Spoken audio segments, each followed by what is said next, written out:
Hi, this is Brad Constantine, and this is a podcast recording of the Old Testament. Although this is not an official recording of the Church of Jesus Christ of Latter-day Saints, every effort's been made to be as doctrinally accurate as possible. I'll be using for the text the Joseph Smith translation of the Old Testament, along with many commentaries from general authorities of the Church, BYU professors, Bible scholars, and others. This format will be very detailed, and so if you want a deep analysis of the Old Testament, you come to the right place. Thanks for your attendance.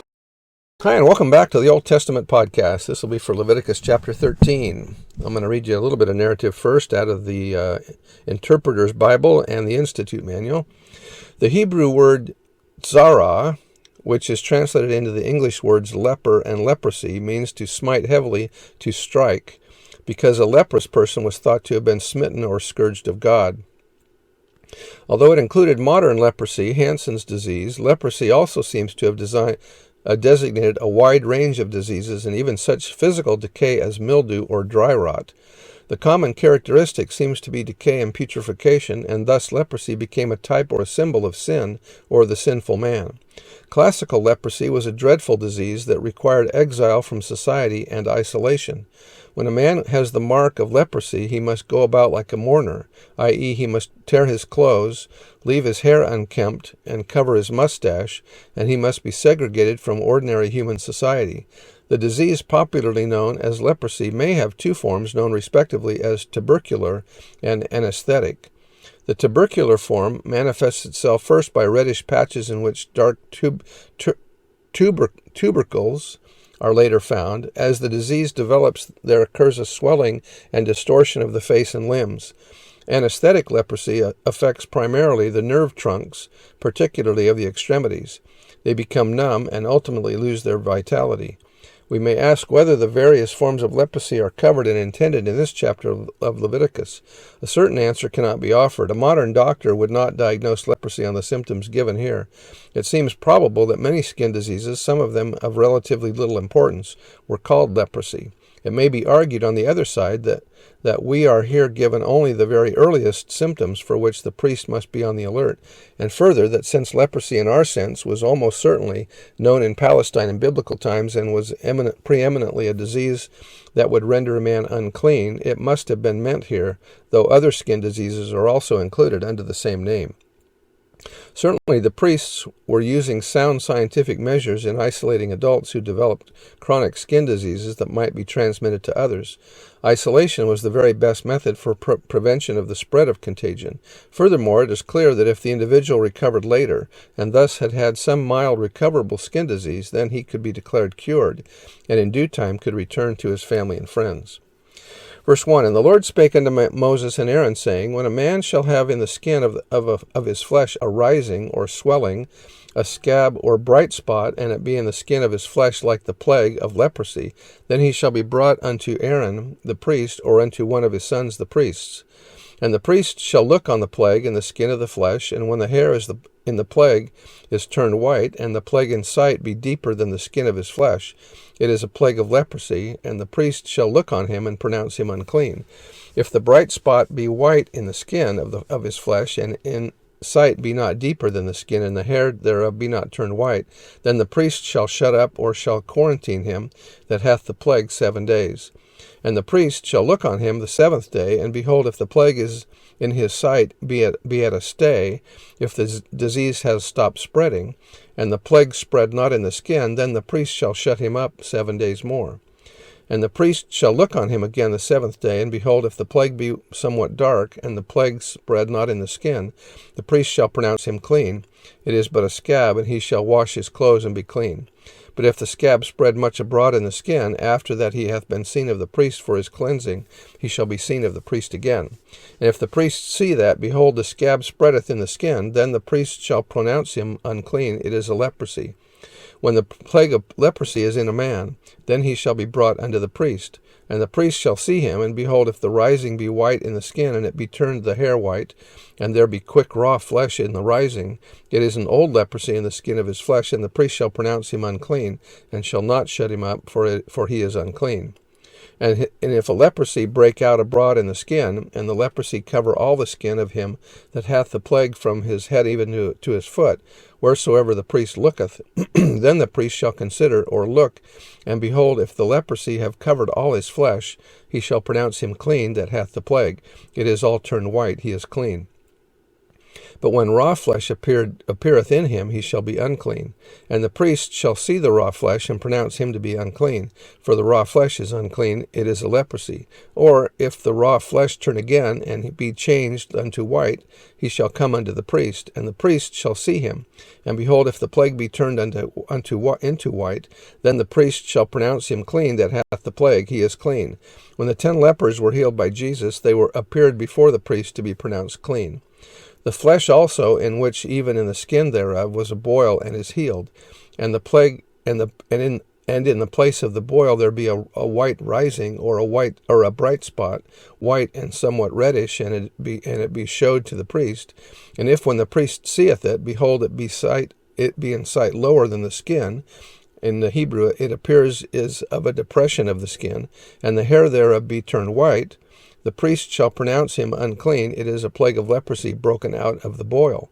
But if the priest look on it, and behold, there is no white hairs therein, and if it be not lower, in other words, Hebrew, and there is no depression in the skin, than the skin, but be somewhat dark, then the priest shall shut him up 7 days. And if it spread much abroad in the skin, then the priest shall pronounce him unclean. It is a plague. But if the bright spot stay in his place, and spread not, it is a burning boil, and the priest shall pronounce him clean. Or if there be any flesh in the skin, whereof there is a hot burning, and the quick flesh that turneth have a white bright spot, somewhat reddish or white, then the priest shall look upon it, and behold, if the hair and the bright spot be turned white, and it be in sight deeper than the skin, it is a leprosy broken out of the burning, Hebrew, the burn, wherefore the priest shall pronounce him unclean. It is the plague of leprosy. But if the priest look on it, and behold, there be no white hair in the bright spot, and if it be no lower than the other skin, but be somewhat dark, then the priest shall shut him up 7 days. And the priest shall look upon him the 7th day, and if it be spread much abroad in the skin, then the priest shall pronounce him unclean. It is the plague of leprosy. And if the bright spot stay in his place, and spread not in the skin, but it be somewhat dark, it is a rising of the burning, or a swelling of the burn, and the priest shall pronounce him clean, for it is an inflammation of the burning. If a man or woman have a plague upon the head or the beard, then the priest shall see the plague, and behold, if it be in sight deeper than the skin, and there be in it a yellow thin hair, then the priest shall pronounce him unclean. It is a dry scowl, even a leprosy upon the head or beard. And if the priest look on the plague of the skull, and behold, it be not in sight deeper than the skin, and that there is no black hair in it, then the priest shall shut him up that hath the plague of the skull 7 days. And in the 7th day the priest shall look on the plague, and behold, if the skull spread not, and there be in it no yellow hair, and the skull be not in sight deeper than the skin, he shall be shaven, but the skull shall he not shave, and the priest shall shut him up that hath the skull 7 days more.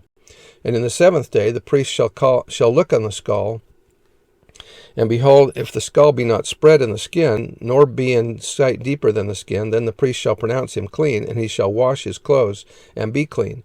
But if the skull spread much in the skin after his cleansing, then the priest shall look on him, and behold, if the skull be spread in the skin, the priest shall not seek for yellow hair, he is unclean.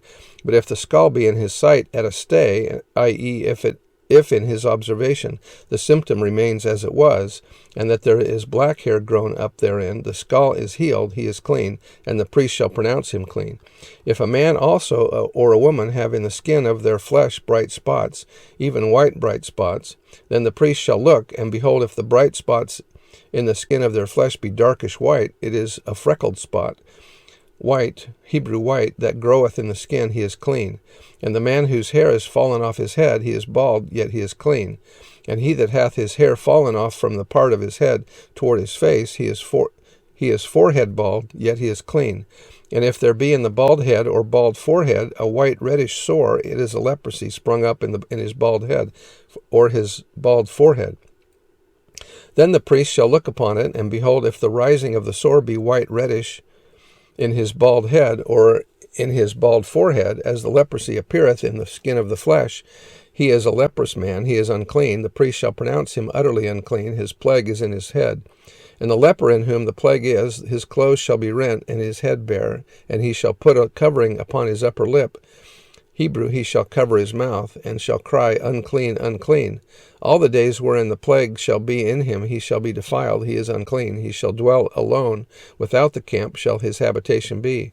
The garment also that the plague of leprosy is in, whether it be a woolen garment or a linen garment, whether it be in the warp or woof, warp and woof are different types of fabric, of linen or of woolen, whether in a skin or in anything made of skin.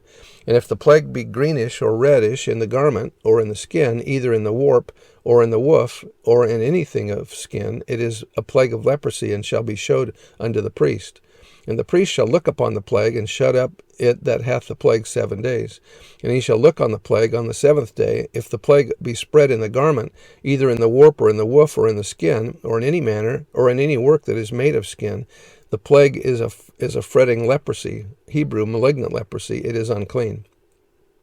He shall therefore burn that garment, whether woof or warp or woof, in woolen or in linen, or anything of skin, wherein the plague is, for it is a fretting leprosy, it shall be burnt in the fire. And if the priest shall look, and behold, the plague be not spread in the garment, either in the warp or in the woof, or in anything of skin, then the priest shall command that they wash the thing wherein the plague is, and he shall shut it up 7 days more. Hebrew, quarantine it 7 days the second time. And the priest shall look on the plague after that it is washed, and behold, if the plague have not changed his color, and the plague be not spread, it is unclean. Thou shalt burn it in the fire. It is fret inward, whether it be bare within or without. The Hebrew, it is a decay, whether it be bald in the head thereof, or in the forehead thereof. Verse 56, And if the priest look, and behold, the plague be somewhat dark after the washing of it, then he shall rend it out of the garment, or out of the skin, or out of the warp, or out of the woof. And if it appear still in the garment, either in the warp or in the woof, or in anything of skin, it is a spreading plague. Thou shalt burn that which therein the plague is with fire. And the garment, either warp or woof, or whatsoever thing of skin it be, which thou shalt wash, if the plague be departed from them, then it shall be washed the second time, and shall be clean. This is the law of the plague of leprosy in a garment of woolen or linen, either in the warp or woof, or anything of skins, to pronounce it clean, or to pronounce it unclean. And that's the end of chapter 13. I hope that was clear about the warp and the woof. It's just a different type of garment. Anyway, see you next time. Bye.